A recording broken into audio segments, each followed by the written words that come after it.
ഷാഫി പറമ്പലിനെതിരെ വലിയ ആരോപണം, അതായത് ഗുരുതരമായ ആരോപണവുമായി ഷാഫി പറമ്പലിനെ കാണാൻ ഭംഗിയുള്ള സ്ത്രീകളെ ബാംഗ്ലൂരിലേക്ക് ട്രിപ്പ് വിളിക്കുകയാണ് ജോലി എന്നാണ് CPM-ന്റെ ഒരു നേതാവ് വളരെ ഗുരുതരമായ ഒരു പരാമർശം നടത്തിയിരിക്കുന്നത്. ഇതിനെങ്ങനെയാണ് മെൻസ് അസോസിയേഷൻ കാണുന്നത്?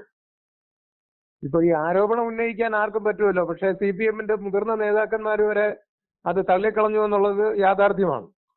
പുരുഷന്മാരെ ഏത് രീതിയിലും വേട്ടയാടുക, രാഹുൽ മാങ്കൂട്ടത്തിനെ സപ്പോർട്ട് ചെയ്യുന്ന ഷാഫി പറമ്പിലിനെ എങ്ങനെയും ഒതുക്കുക, അതിൽ കൂടി പാലക്കാട് ജില്ലയില് രാഹുൽ മാങ്കൂട്ടം കയറാതിരിക്കുക, ഇങ്ങനെയൊക്കെയുള്ള ഒരുപാട് അജണ്ടകളാണ് അവിടെ നടപ്പിലാക്കിക്കൊണ്ടിരിക്കുന്നത്.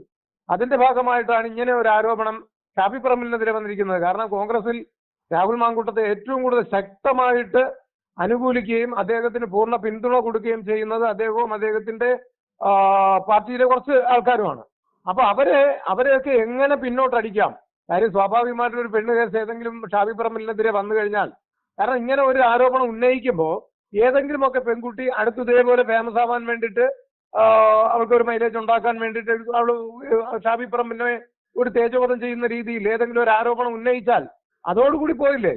ഇപ്പൊ മാധ്യമങ്ങളെല്ലാം അത് തള്ളിക്കളയുന്നുവെങ്കിലും കാര്യമായിട്ട് എടുക്കുന്നില്ല എങ്കിലും, പക്ഷേ ഒരു പെണ്ണ് വന്ന് മുന്നിൽ നിന്ന് ഷാഫി പറമ്പിൽ എന്നെ പീഡിപ്പിച്ചു, അല്ലെങ്കിൽ ഏതെങ്കിലും രീതിയിൽ എന്നെ എനിക്കെതിരെ മോശമായിട്ട് ഒരു കമന്റ് ഇട്ടു എന്നൊക്കെ പറഞ്ഞു കഴിഞ്ഞാൽ അത് വീണ്ടും വലിയൊരു കോളിളക്കം കേരളത്തിൽ സൃഷ്ടിക്കും.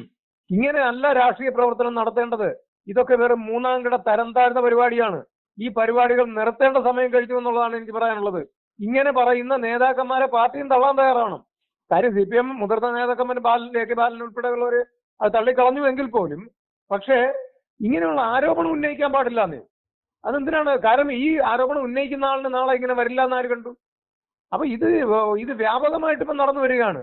ഇത് കേരള സമൂഹത്തിലെ മലയാളികൾക്ക് തന്നെ നാണക്കേടാണ്.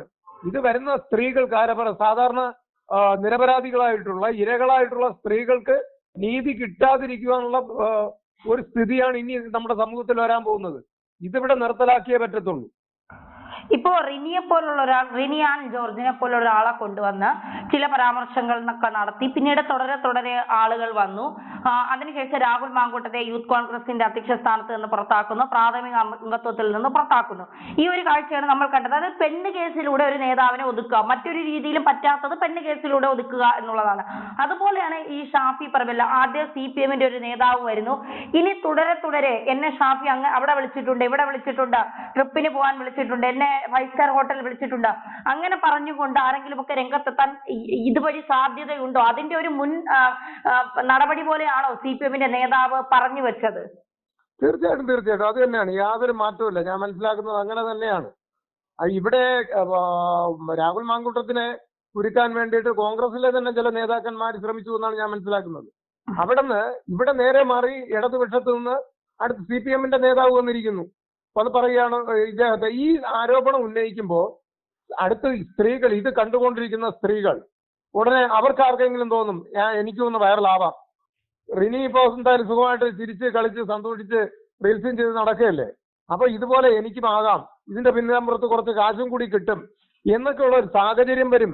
അപ്പൊ പെൺകുട്ടികൾ എല്ലാവരും ഇങ്ങനെ ഈ രീതിയിൽ എന്താ പറയാ, ഒരു ചുളുവിൽ കുറച്ച് കാശുണ്ടാക്കുവാനും ഫേമസ് ആകുവാനും വേണ്ടിയിട്ടുള്ള ഈ തരം താഴ്ന്ന പണിക്ക് വേണ്ടി ഇറങ്ങും. യാതൊരു മാറ്റവുമില്ല. ഷാഫിക്ക് എതിരെ ഇനിയിപ്പോ പെൺകുട്ടികൾ വരില്ല എന്നൊന്നും പറയാൻ പറ്റില്ല. വരാനുള്ള ചാൻസ് കൂടുതലാണ്. കാര്യം അതിനുള്ള ഒരു തീപ്പൊരിയാണ് ഇവിടെ ഇട്ടു കൊടുത്തിരിക്കുന്നത്. എന്നിട്ട് അദ്ദേഹത്തിന് എന്തെങ്കിലും തെളിവുണ്ടോ? പത്രക്കാർ ചോദിക്കുന്നുണ്ട്, നിങ്ങൾക്ക് എന്തെങ്കിലും തെളിവുണ്ടോ? തെളിവുണ്ടെങ്കിൽ തരൂ. അപ്പോ കുത്തികളൊക്കെ ഇടരുതെന്നാണ് പറയുന്നത്. അപ്പൊ ഇതെന്ത് നടപടിയാണ്? അപ്പൊ ഇങ്ങനെ ഒരു ആരോപണം ഉന്നയിക്കുന്നു. ഇനിയിപ്പോ ഉടനെ അടുത്ത സ്ത്രീകൾ വരികയാണെങ്കിൽ അദ്ദേഹത്തിന്റെ അടുത്ത് MP സ്ഥാനം രാജിവെക്കേണ്ടി വരും. അതാണ് അടുത്ത മുറവിളി. അതായിരിക്കുമല്ലോ, MP സ്ഥാനം ഉടനെ രാജിവെക്കണം, അദ്ദേഹത്തിന്റെ രാഷ്ട്രീയ ഭാവി പോകണം. യുവാക്കളായിട്ടുള്ള ഇനിയും ഒരുപാട് ഭാവിയുള്ള ജീവിതമുള്ള അവരെയാണ് ഇങ്ങനെ നശിപ്പിച്ചുകൊണ്ടിരിക്കുന്നത്. ഇത് തികച്ചും ശരിയായിട്ടുള്ള കാര്യമല്ല. നമ്മുടെ കേരള സമൂഹത്തിന് തന്നെ നാറിയ കളിയായിട്ട് മാറിയിരിക്കുകയാണ്. ഏതൊരു യുവാവിനെയും പെണ്ണ് കേസിൽ കുരുക്കി കഴിഞ്ഞാൽ, ഒരു പെണ്ണ് കേസ് വന്നു കഴിഞ്ഞാൽ അവന്റെ ജീവിതം പോയില്ലേ? ഇപ്പൊ നമ്മൾ കണ്ടല്ലോ, രാഹുൽ മാങ്കൂട്ടത്തിന്റെ സംസ്ഥാന പ്രസിഡന്റ് സ്ഥാനം പോയി, MLA രാജിവെക്കണം എന്നുള്ള രീതിയിലാണ്. MLA സ്ഥാനം രാജിവെക്കണം എന്നുള്ള മുറവിളി കൂട്ടിക്കൊണ്ടിരിക്കുന്നു. അദ്ദേഹത്തിന്റെ മണ്ഡലത്തിൽ അദ്ദേഹം പോയാൽ, പൊതുപരിപാടികൾക്ക് പങ്കെടുത്തു കഴിഞ്ഞാൽ അദ്ദേഹത്തിനെതിരെ വലിയ പ്രക്ഷോഭം നടക്കുമെന്നാണ് ഇടതുപക്ഷവും പറയുന്നത്, BJP-യും പറയുന്നത്. അപ്പൊ ഇങ്ങനെ ആയിക്കഴിഞ്ഞാൽ എന്താണ് ഇവിടെ ജനാധിപത്യമല്ലേ നടത്തേണ്ടത്? ജനങ്ങൾ തിരഞ്ഞെടുത്ത ഒരു വ്യക്തിക്ക് അദ്ദേഹത്തിന്റെ മണ്ഡലത്തിൽ ചെന്ന് ആ ജനങ്ങളുടെ കാര്യങ്ങൾ ചെയ്തു കൊടുക്കാൻ, അവർക്ക് ആവശ്യമുള്ളത് എന്താണെന്ന് നോക്കി അവർക്ക് വേണ്ടുന്ന കാര്യങ്ങൾ ചെയ്തു കൊടുക്കാൻ പറ്റാത്തൊരവസ്ഥ എന്ന് പറഞ്ഞാൽ അദ്ദേഹത്തിന്റെ ഓഫീസിൽ പോകാൻ പറ്റില്ല. ഇങ്ങനെ പറഞ്ഞു കഴിഞ്ഞാൽ എന്താണ് ഇവിടെ നടക്കുന്നത്? നമ്മളത് മനസ്സിലാക്കണ്ടേ? മാധ്യമപ്രവർത്തകർ, പൊതുവിൽ ഞാൻ പറയുന്ന മാധ്യമപ്രവർത്തകർ എല്ലാവരും ഇതിനെ ആഘോഷിക്കുകയല്ല ചെയ്യേണ്ടത്. ഇതിനെതിരെ ശക്തമായിട്ട് മുന്നിട്ട് വരണം. മുന്നിട്ട് വന്ന് ഇങ്ങനെയുള്ള ഈ മുനകൾ ഓടിക്കണം. ഇങ്ങനെയുള്ളവരുടെ സ്ത്രീകൾ ഇനി ഈ രീതിയിൽ വരാതിരിക്കണം. അതിനുള്ള നടപടികളാണ് ഞങ്ങൾ മുൻകാലം മുതലേ ചെയ്തുകൊണ്ടിരിക്കുന്നത്. അതിലൊരുപാട് ഗുണം കാണുകയും ചെയ്തു. പക്ഷേ ഈ റിനിയെ പോലുള്ളവർ, റിനി ഇപ്പൊ പറയുന്നതെന്ന് പറഞ്ഞാല് ഞാനങ്ങനെ ആരെയും വ്യക്തിപരമായിട്ട് പറഞ്ഞിട്ടില്ല എന്നാണ്. ഞാൻ ഇന്ന് രാവിലെ ഒരു റീൽസ് കണ്ടപ്പോൾ അതിൽ കണ്ടതാണ്. ഒരു മാധ്യമപ്രവർത്തകൻ ചോദിച്ചപ്പോൾ, ഓൺലൈൻ മാധ്യമപ്രവർത്തകൻ ചോദിച്ചപ്പോൾ പറയുകയാണ്, ഞാനങ്ങനെ വ്യക്തിപരമായിട്ടൊന്നും ഞാൻ പറഞ്ഞിട്ടില്ല, ഒരാളിനെയും തേജോവധം ചെയ്തിട്ടില്ല എന്നാണ്. എന്ത് ഈസി ആയിട്ടാണ് പോയത്? ആ പെൺകുട്ടി കാരണമല്ലേ അദ്ദേഹത്തിന്റെ രാഷ്ട്രീയ ഭാവി പോയത്? അദ്ദേഹത്തിന്റെ ജീവിതം തന്നെ ഇപ്പോ വഴിമുട്ടി നിൽക്കുന്നല്ലേ? നേരെ കിടന്ന് ഉറങ്ങാൻ പറ്റുന്നുള്ളൂ അദ്ദേഹത്തിന്?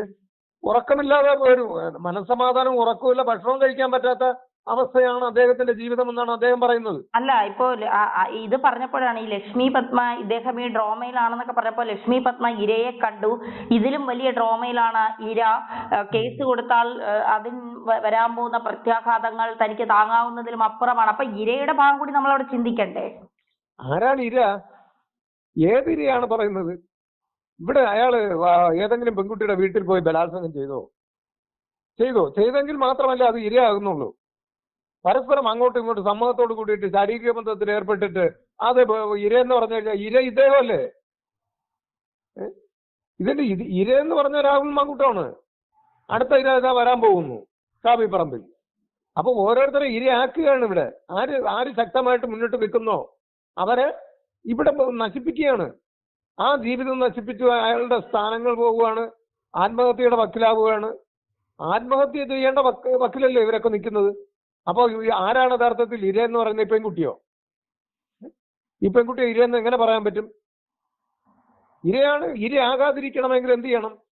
ഞങ്ങൾ രണ്ടുപേരും കുറ്റക്കാരാണ് എന്ന് മനസ്സിലാക്കണം. ഒരാൾ മാത്രമല്ല തെറ്റുകാരാണെങ്കിൽ രണ്ടുപേരും കുറ്റക്കാരാ. അപ്പൊ ആ രണ്ടുപേരും തെറ്റ് ചെയ്തിട്ടുണ്ടെങ്കിൽ എന്ത് ചെയ്യണം? മൗനം പാലിക്കണം.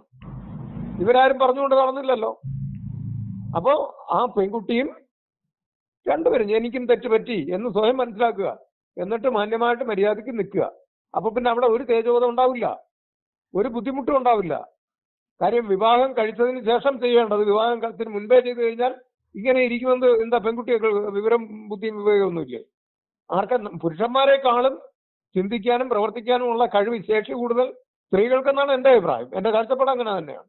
ഞാൻ കണക്ക് കൂട്ടുന്നത് ശരിയെന്ന് വിശ്വസിക്കുകയും ചെയ്യുന്ന ആളാണ്. അപ്പൊ അങ്ങനെ ഇരിക്കുമ്പോൾ പെൺകുട്ടി എങ്ങനെയാണ് ട്രോമയിൽ കൂടി കടന്നു പോകുന്നു എന്ന് പറയുന്നത്? അതൊക്കെ വെറുതെയാണ് പറയുന്നത്. അതൊക്കെ ഒരു നാടകം മാത്രമാണ്. ഒരുപക്ഷെ ഈ പോയി കാണുന്നവരുടെ മുൻപ് അഭിനയിക്കുന്നതായിരിക്കാം. അത്രേ ഉള്ളൂ.